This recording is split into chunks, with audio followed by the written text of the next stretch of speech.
I'm Alex Howard. And I'm Amanda Silver, and this is Dirty Laundry.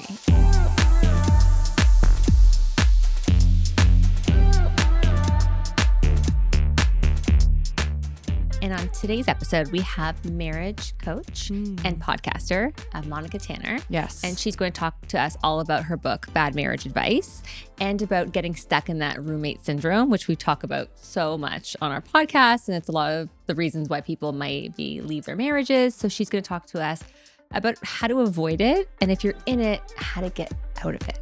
So welcome, Monica.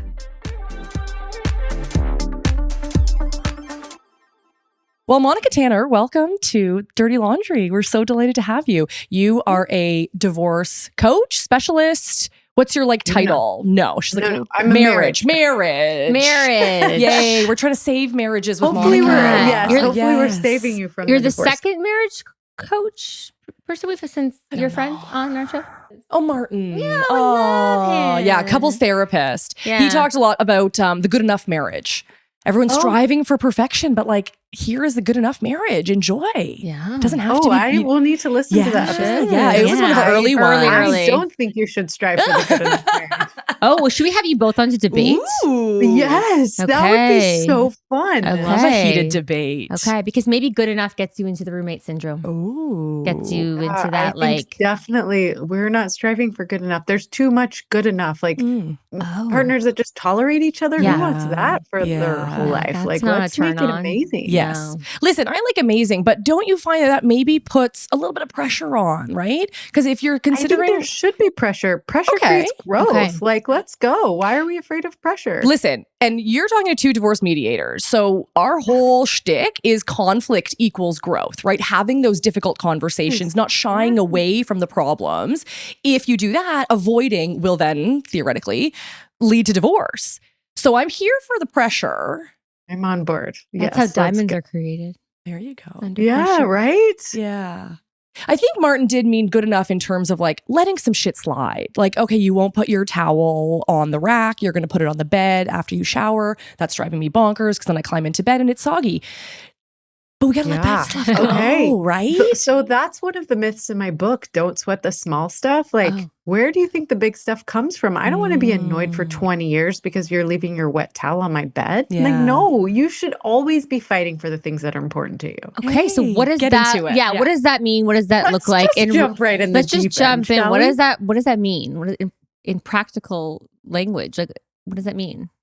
Okay. So I think that the through line of my book, Bad Marriage Advice, is if it engenders lazy communication, it's bad advice. And so not sweating the small stuff, it sounds so sweet, right? You want to be like, oh yeah, let's not make a big deal out of things, right? But if we learn how to skillfully address things when they're small, when they're seeds, then they don't become weeds that choke out the love and generosity in your relationship. So the key here is skillfully address the small stuff. Now, we don't want to say, why are you such a douchebag and keep leaving your towel on my bed? I hate that, right? That's probably not going to get the response that we want. But we can learn how to skillfully say, hey, I know you love me.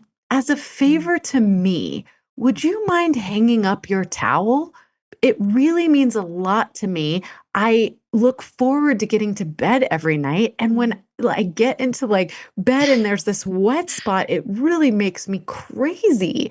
And so I want us to both enjoy our bedroom, our bedtime routine and getting into bed with each other.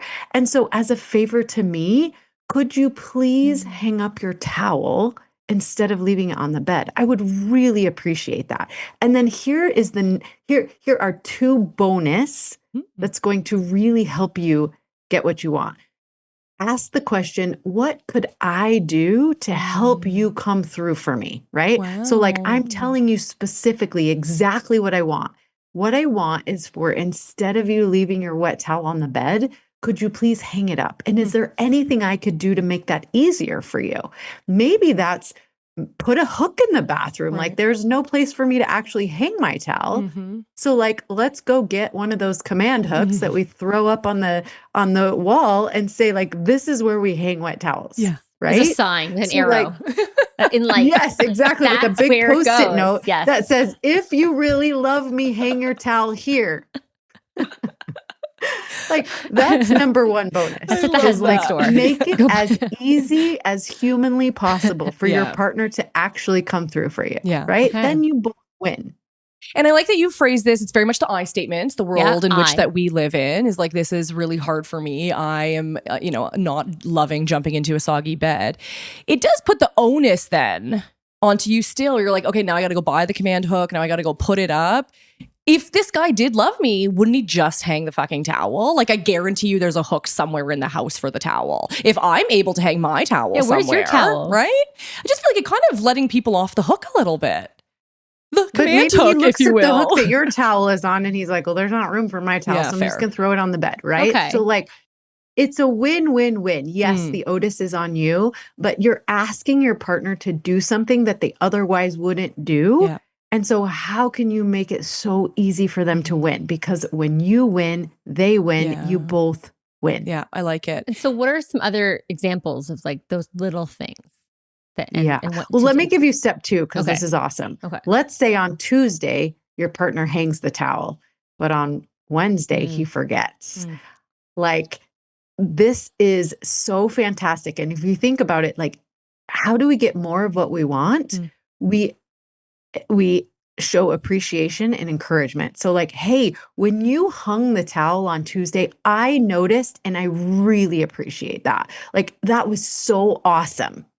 Can we please make sure that we're doing that every single day It's the same as instead of talking to a just child. Tuesday, Yeah. right? It's no different than the patterns, the habits. Like it's when you're reinforcing your children to do something. Yeah. Wow, I love when you shared with your sister. That was so nice. They'll want to do it again. Exactly. Yeah. Your husband is no different. Exactly. Yeah. Right? That makes our partner be like, oh my gosh, yes, that was so important to you and you noticed and you appreciated. Yes, of course, I'm going to make a greater effort to do it again.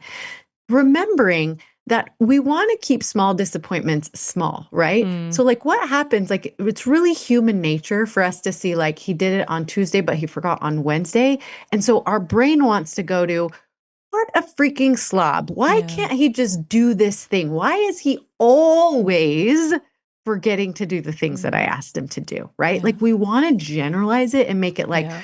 my partner is so lazy. Why can't they just get this? But instead we just go, oh, you know what? On this particular Wednesday, he forgot this thing. Like maybe we could go back and remind him that this is really important and encourage him the way he did it on Tuesday. That's awesome. Mhm. And then we just keep doing it. That's what I mean by keep fighting for the things that are important to you. Yeah. Don't just let it go and be like, oh, I'm just not going to sweat that one. Yeah. No, be like, hey, I noticed on Tuesday you hung the towel and that made like my heart sing. And I just wanted to like rip your clothes off because I was so grateful. Like, how can we get you to do that every day? Yeah. And You I get the bet right he'll be like, motivation. yes, yes, please rip my clothes off. Exactly. Meet them where they're Okay. at. Speaking a language they understand. That's what I'm hearing. And I'm hearing a lot of like a compliment sandwich. So it's like, hey, you're so lovely and things are so good. And now here's the issue. And then that would make me so happy. And it's like really kind of burying the sort of pain point in a sandwich of happiness and praise and appreciation of other things. Yeah, sort of. You're just really being encouraging and appreciative. Yeah. I mean, listen, it doesn't Because- hurt. I Right. think in general, we are living constantly surrounded by so much negativity, so much hate right now in the world. To be able to come home and have some appreciation, and both ways, I feel like this really needs to go both ways, is kind of nice, right? It's like, let's plant a It's little lot seed of of optimism. looking for the good, right? Because Yeah. on Tuesday he did it. So Yeah, look for the right. good, right? Yeah. Instead of like harping on the Mm. Wednesday. Yeah. Let's like appreciate the good that you're getting. Like if you're getting some progress, like point that out, appreciate that. Like let's have more of this because Yeah. it's so awesome. I love I think couples don't necessarily verbalize their appreciation for those daily things. Like I can't imagine like a husband coming home and saying to his wife of like 15 years, I really love that you got the kids ready for school today. That was so wonderful. Or that you packed all their lunches, like, or that you did the thing that I asked you to do, or vice versa. Or her saying to him, I really love that you fixed that thing in the backyard. That was wonderful. Like I just don't see that Right. in the chaos of life happening. You just sort of, it needs to get done. It needs to get done. And if it doesn't get done, then there's a conversation. Right. But listen, I mean, if appreciation is something that you would like more of, that's another thing that you could bring up skillfully and ask for, like make a request. So I like to teach making it like, we'll just go straight into a skill, right? Like making requests that your partner wants to fulfill is a skill and it's awesome. So if you're like, hey, I spend all day at home and I'm constantly doing things for people that nobody recognizes.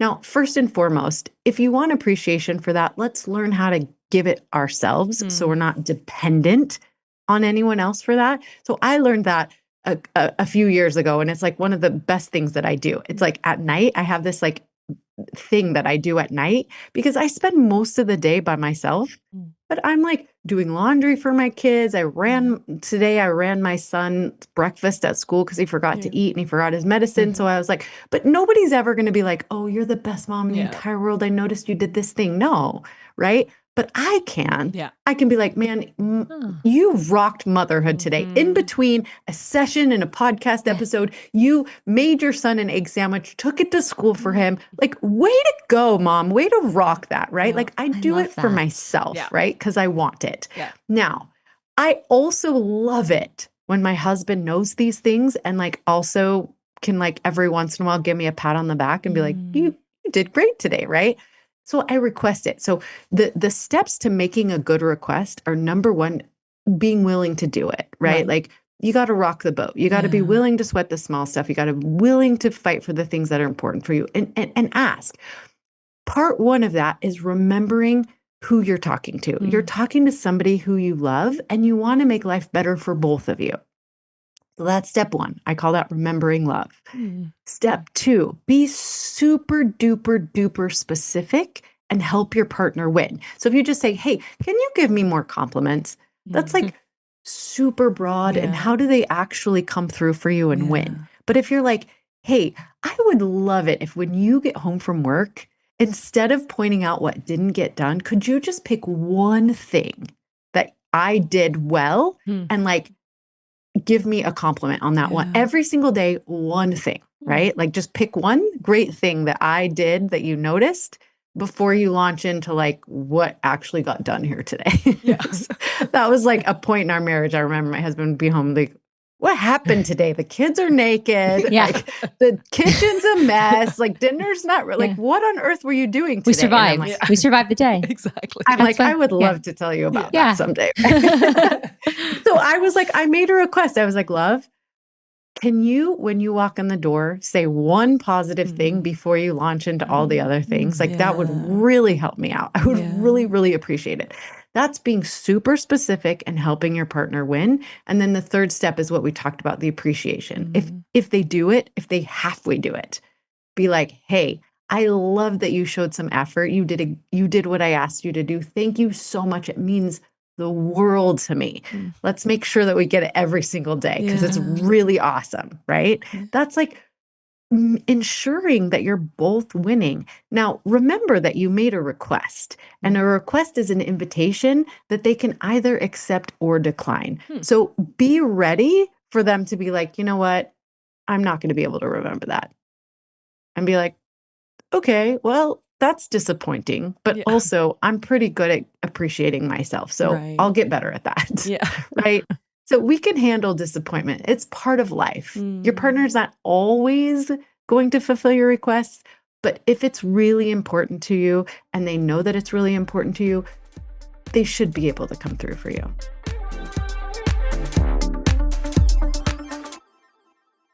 Every time we talk about, really difficult divorce cases, I think about how many people just don't even know where to start. It can be overwhelming. People call me saying, I just don't even know how to begin regarding parenting time, support, or even the house. Well, that's why people call you at Forest Hill Mediation. You make it simple, approachable, and actually manageable. Thanks, Alex. We try and help families figure out solutions without the chaos. It's about communication, clarity, and avoiding court whenever possible. Yes. And Amanda makes it so much less scary than going it on your own. You can take a deep breath and trust that she's going to handle the process. So if you're going through separation or divorce, check out foresthillmediation.com. We'll help you get through it with your sanity intact.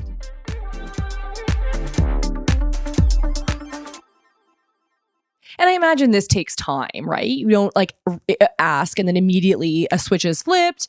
It's much like the towel. You remembered on Tuesday, you forgot on Wednesday. It's a work in progress.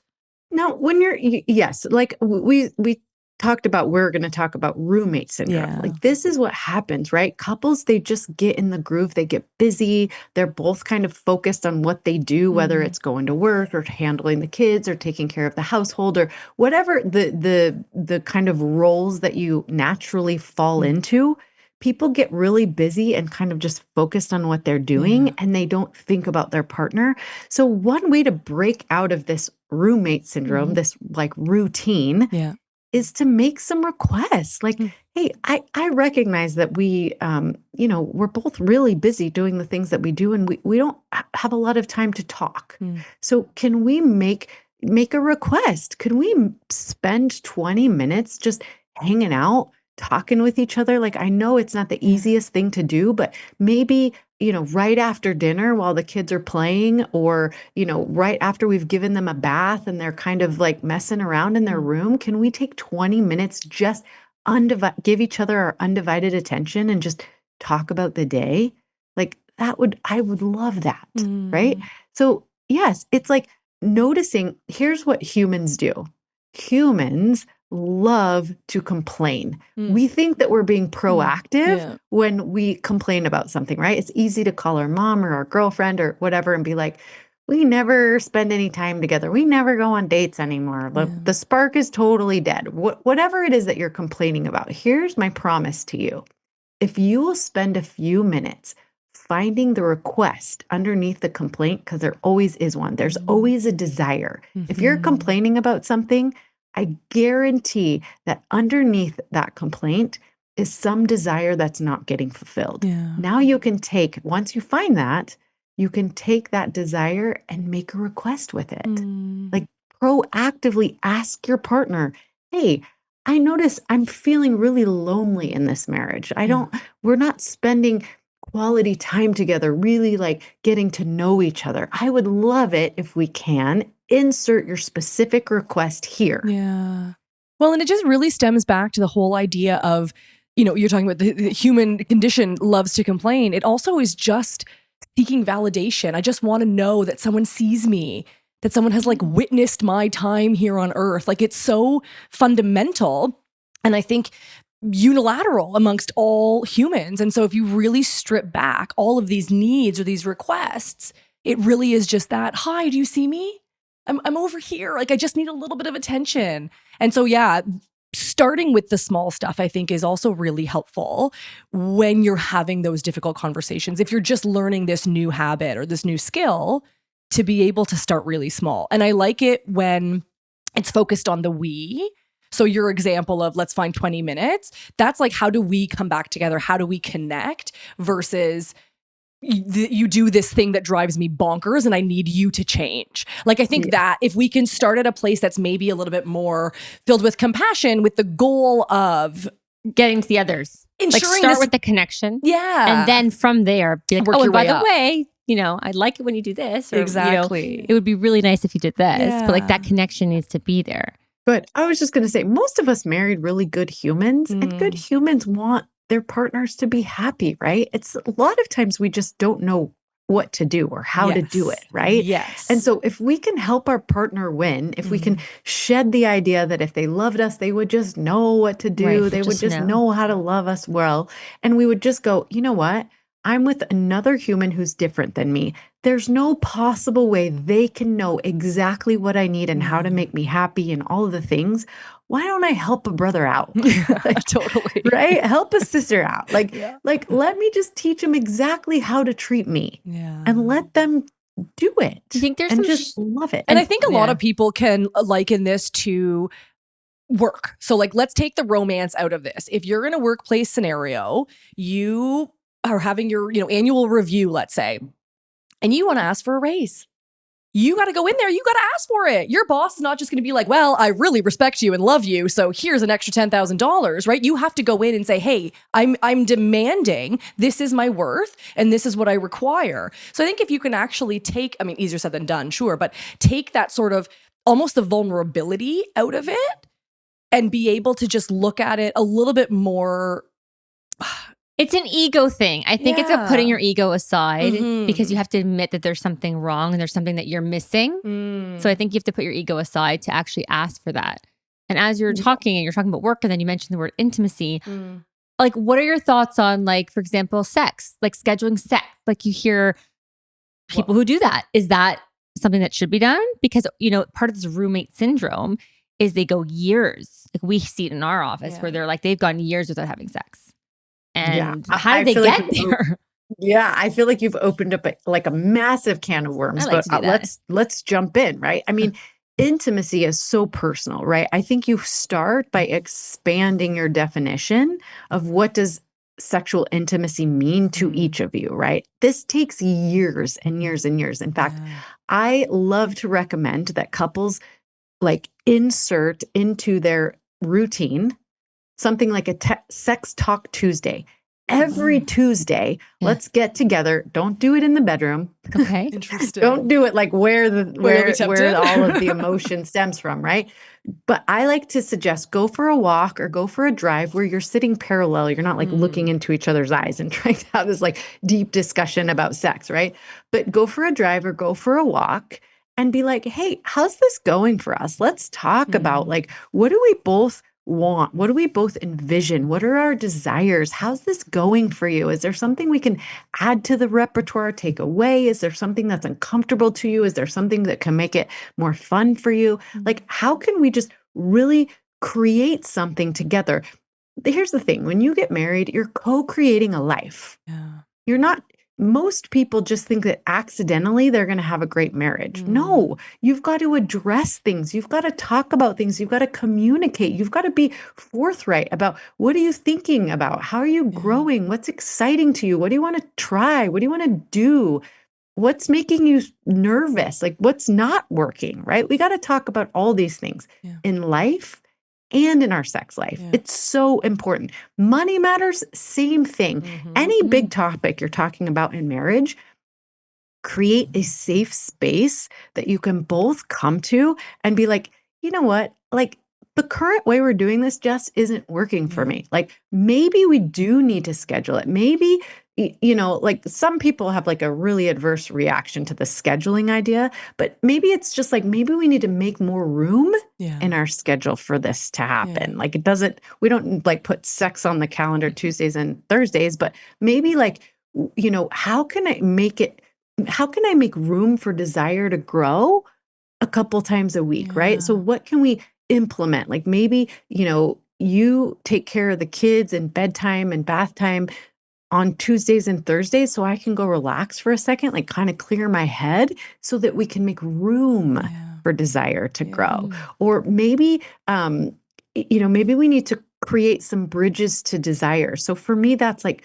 my bridges to desire are relaxation and comedy. So I'm like a computer, like if you could see my screen right now, I have thousands of tabs open on my computer. That's how I operate all day, every day. So if I'm going to get into the mood for some sexy time, I've got to be able to close down those tabs and like focus on what's about to happen. And I can do it, but I just need space to do it. And sometimes that has to be scheduled on the calendar. Sometimes I have to say, you know what, Friday night, I'm going to close down the tabs. I'm going to make myself super available so that we can cultivate desire.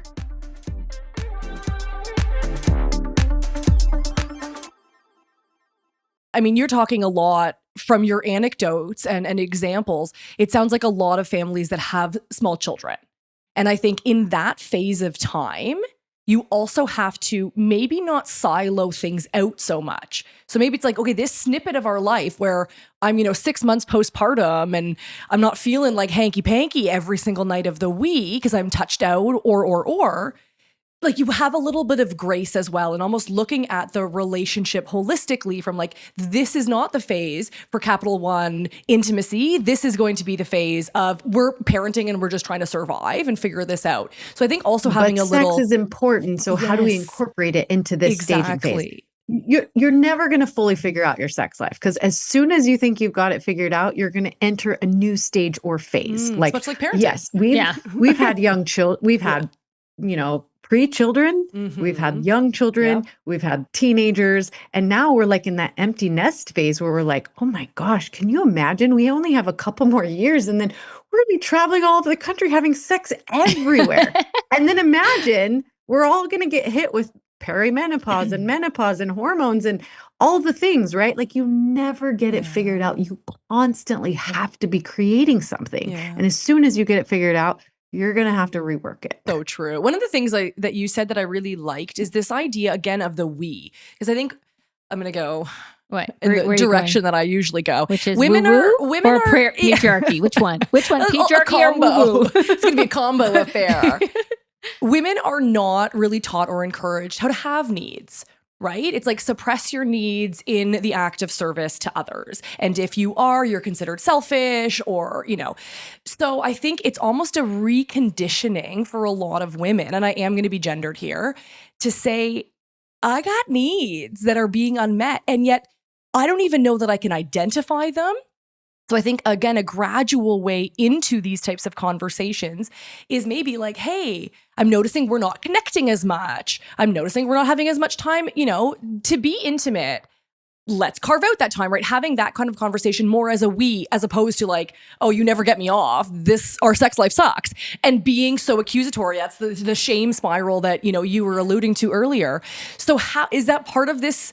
The skills that you're teaching is to how to have these conversations? And is it client specific? Is it, period of time specific? Is it partner specific? How can we activate some of these skills? Yeah.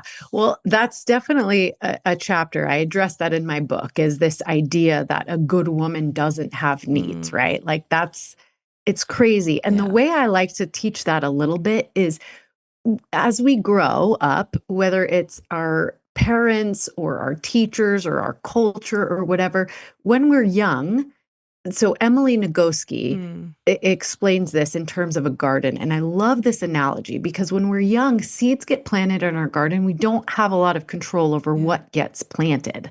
But as we grow up and we get more responsibility, and especially once we get married, it is our responsibility to tend and care for the garden. And most of the time, we're going to have to pluck out a lot of the beliefs that were planted. Sometimes we have to completely pluck out everything, rototill the crap out of that garden. Lawnmower. Our own stuff. Exactly. We got to start from complete scratch. We got to go deep and uproot all of the crap that was planted when we were young, right? That's your third favorite topic. Yeah. That's an important thing for us to do.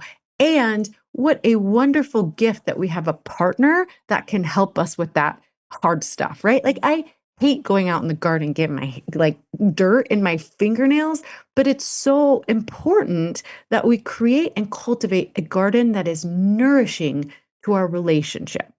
Love that. That's a great analogy. So what would you say if someone came to you and they were in that roommate stage and it's been so long and they're considering, perhaps leaving the marriage? What would you say to them? I mean, there's so many different directions, but I would say take a moment and really figure out what's the complaint. Like, what could you easily go to a friend and be like, I feel disconnected. We're totally roommates. We never hang out anymore. The spark is gone. What are your journal it out or actually go to a friend that is going to be like a safe friend, right? Like I call safe friends the ones that are going to support the relationship, not just jump on your bandwagon. Yes. So you like that. a lot of us know too. who those safe friends are, Yeah. right? Like not the one who's going to be like, yeah, girl, he's an a-hole, leave him, right? You want the friend who's going to be like, let's talk about this, right? So find a safe friend or just journal it out if you don't have a safe friend readily come to mind. what are all those complaints? And then get really clear. What are the desires underneath those complaints? What are your requests? And just make an attempt. These skills that I teach, even if you do them badly, it's going to be better than not using them at all. So, like, make some simple requests. Go to your partner and be like, I was thinking about our relationship and I feel really disconnected. There are some things that I think that we could try that would really benefit both of us. Like, I really care about you and our relationship, and I don't want to just give up on it, which is like what I'm super tempted to do if nothing changes. So how about, we try this or this or this, right? Make some requests and make it really clear to your partner, like, I value this relationship, but I'm also unhappy. And so, like, what can we do together to create more intimacy, passion, connection, whatever it is that you're longing for? Ask for it. Yeah. What are your thoughts, Monica, on folks that don't know? So say I've talked to my pal and I've journaled and I'm still like, ooh. Just a feeling? I think No, that's- yeah, or like just I like- just, I'm just That's like a you, thought. just like a I myth. think that's I think that's a thought that might be keeping you stuck, right? Like, oh, I don't know. Of course you know. You it might take a little bit of effort to like unearth it, but you know what it is you want or need. You want connection, you want love. These are like universal human needs. Is it ever an instance where your partner could be your safe friend? Yeah. Like I think that's what I'm trying to get at, is like, how is this something that you could work together on to say, hey, I'm feeling disconnected. Can we try some things? Because I think that takes the burden off of them solving the problem or them filling, I guess, this need, which I appreciate. Now I'm saying the opposite of what I actually believe. I've kind of lost my train of thought here. What I want to convey is that I think there needs to be like some forgiveness if it doesn't go right the first time. So if I ask you for something that's really specific and then that actually didn't meet my need, now to go back and go, oh, JK, can we try something different? Is there still the openness and the willingness from your partner where they did the thing you asked and it wasn't enough? Like, I'm just looking for resentment here or to avoid, rather, obviously. So how can you almost like gamify it or make it something that you two can work on together, as opposed to my needs are not met, I need you to do something? I would say, listen, if you're feeling really discouraged and like you're having a lot of trouble talking with your partner about this, like it's just not going well, you try to bring it up, you're like, you listen to the podcast and you're like, okay, I'm going to try this. And you try it and it just doesn't go well. And you're like, you're at a loss. Yeah. I would say get some help, get some Right. coaching, Sure. right? Elite Right. athletes, they have great coaches.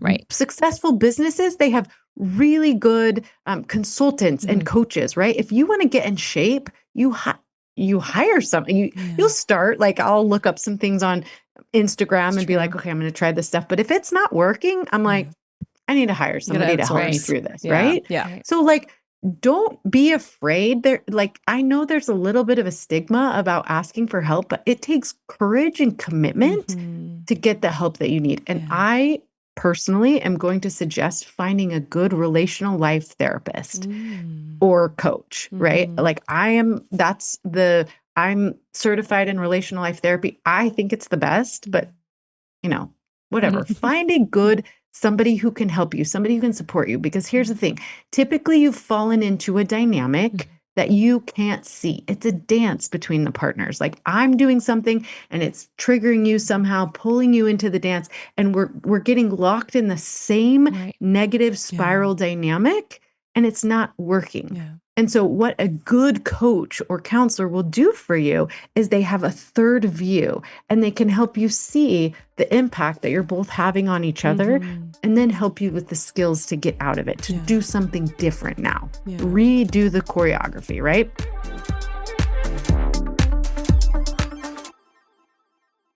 I was going to ask, you're talking about the work that needs to be done. And I think that takes two to tango, right? So they have, it's one thing to go to a marriage therapist or relational coach and to hear what they say, but it can go in one ear and out the other. So you both have to be willing to actually accept the feedback and actually do the work.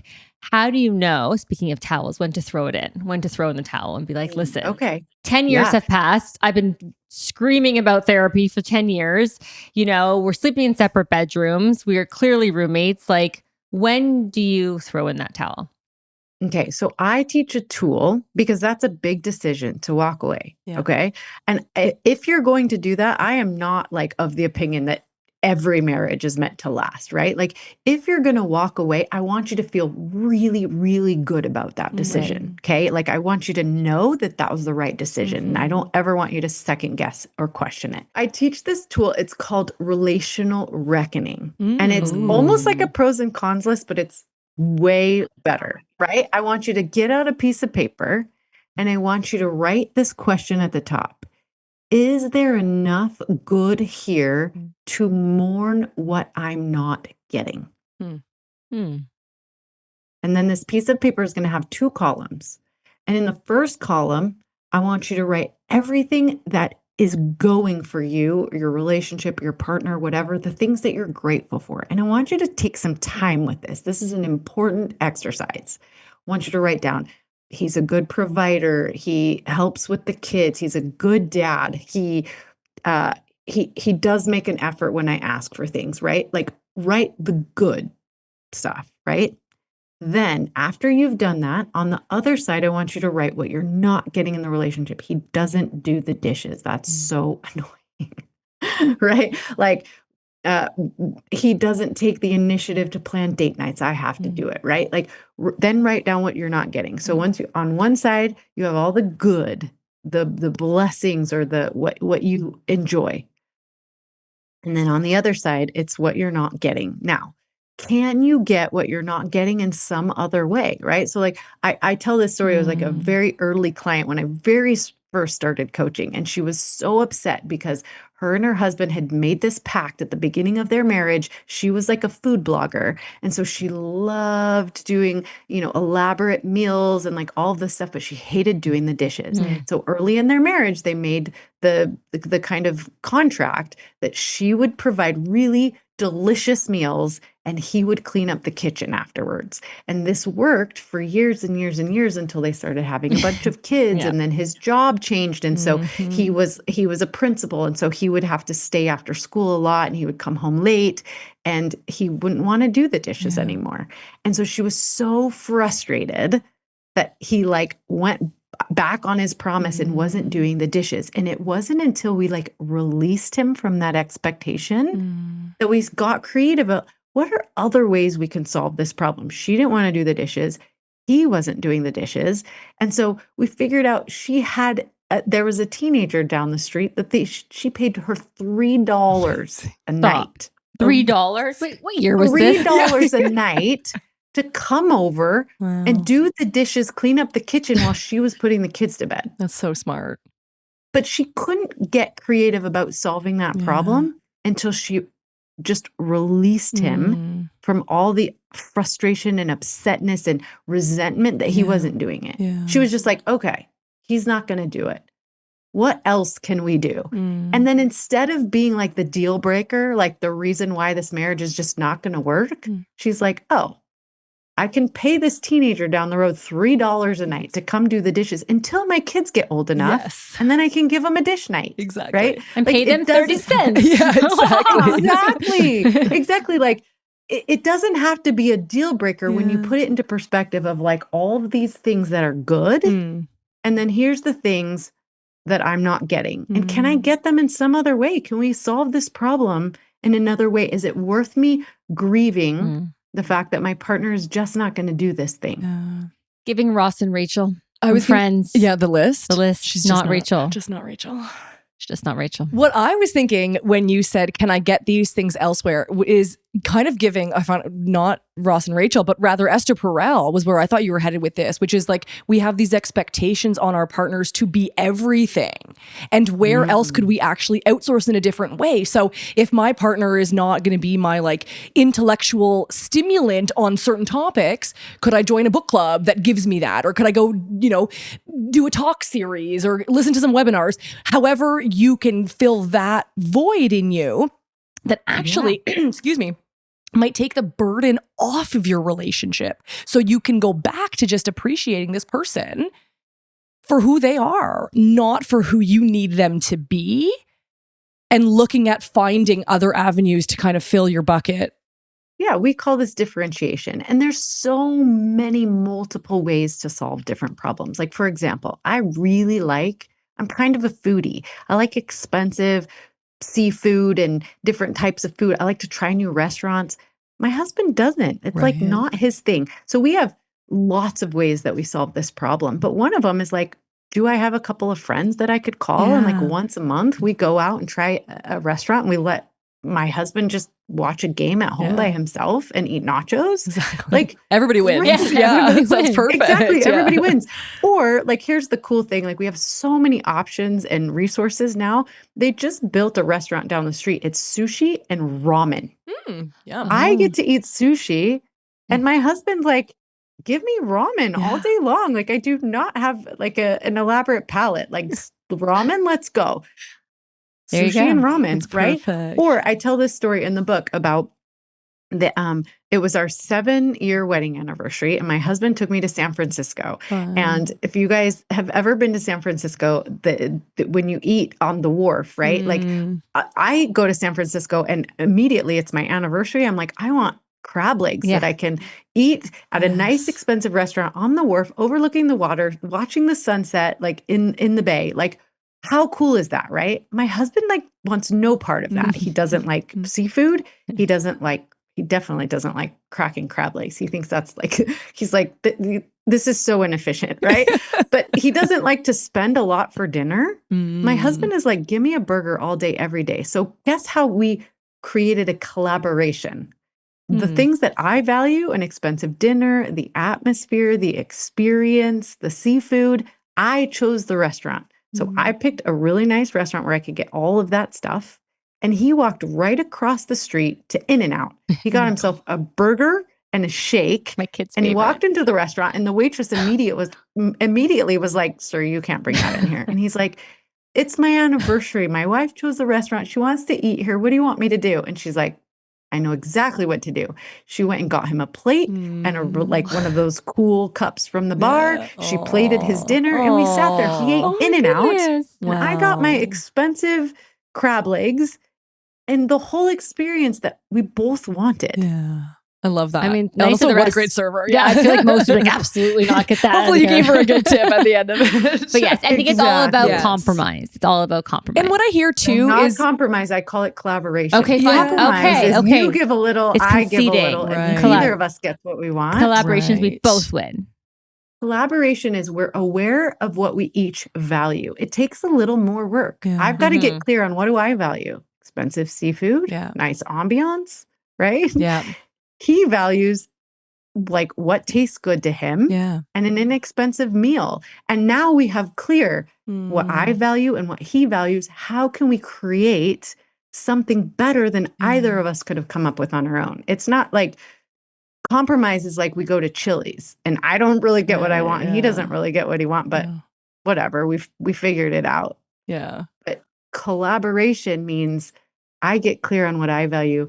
He gets clear on what he values. We know what those things are because we've communicated about it. Now we can Yes. cooperate and collaborate on something awesome. I love that. And I like that there's no judgment. You're not like, oh my God, this is so embarrassing, as if you're bringing your fast food burger. I was a little embarrassed. But it's a great story now. I took a picture. I was like, check out my husband's In-N-Out at this really expensive. It makes for a good story, though. Definitely But I makes for a think good that when story. we have our preferences, we automatically then decide the other person's preferences are wrong. And therein lies the disconnect. If we can take judgment out of it and just respect that this is their choice and it's not ours, and that's okay. You know, we talk about it a lot in co-parenting. I'm like, They're going to do it differently. It doesn't mean it's wrong. As long as your children are safe, of course, you have to let people do it their way. Because it's not so binary. It's not so black and white and right or wrong. And I think the gray is, I don't know, the messy middle is like where you want to be. That's kind of where the fun's happening. The creativity. Yeah. That you can And you nailed it with the respect. We're going to be different, right? Yeah. Like we married somebody different than us. And like no two people are ever going to be alike. So can you learn to respect your differences? And this is what I like to say. My husband and I are so different in so many ways. The differences themselves make our marriage more passionate and more fun. Learning to navigate those differences is what makes our marriage intimate. We create intimacy by learning how to navigate the differences and being individuals, different individuals, and respecting those differences. That's what brings passion and fun. I can't imagine marrying somebody with the exact same money mindset and like all the same opinions. That would be so boring. Like I bring this up, I think with money, it's really like clear. My husband and I are like on two different ends of the spectrum. I am the spender. He is the saver. But listen, we get to go on really cool vacations because I'm like, let's just have fun in the moment. Carpe diem. Like, let's go do the thing. Right. But we get to take a lot better, like more expensive, more frequent vacations now because he saved, right? So if we didn't have his contribution to the marriage, we would still be taking cheap, lame vacations once a year. Going to Chili's. Exactly. But we would have had a lot of fun. Yeah. But now, because we respected my viewpoint and his viewpoint, and we collaborated and created something awesome together, we take much more frequent vacations, nicer vacations, because we saved. Therein is how you co-create the life that you really want, is you learn how to respect your differences. You create like teamwork. It's like, how do we create this awesome idea that we both have? How do we value what's important to both of us and incorporate all of it?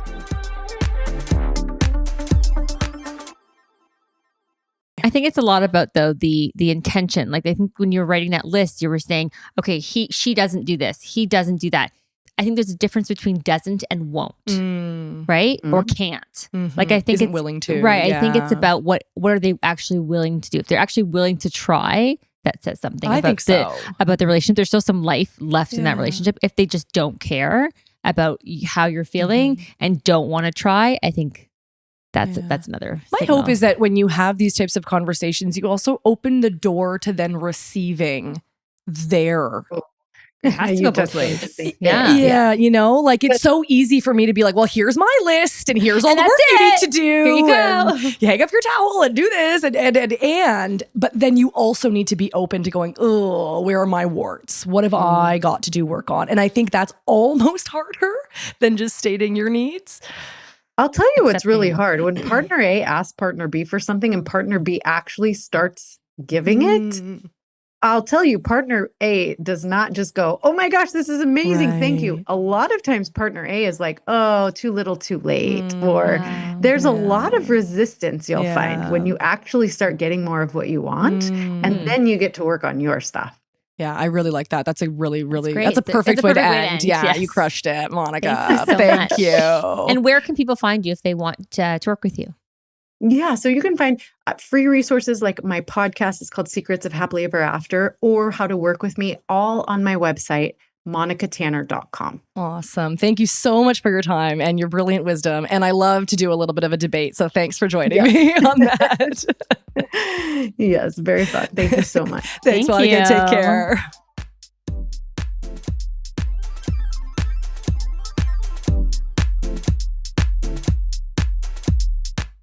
This episode was written and created by Alex Howard and Amanda Silver, produced, edited, and engineered by RTF Productions.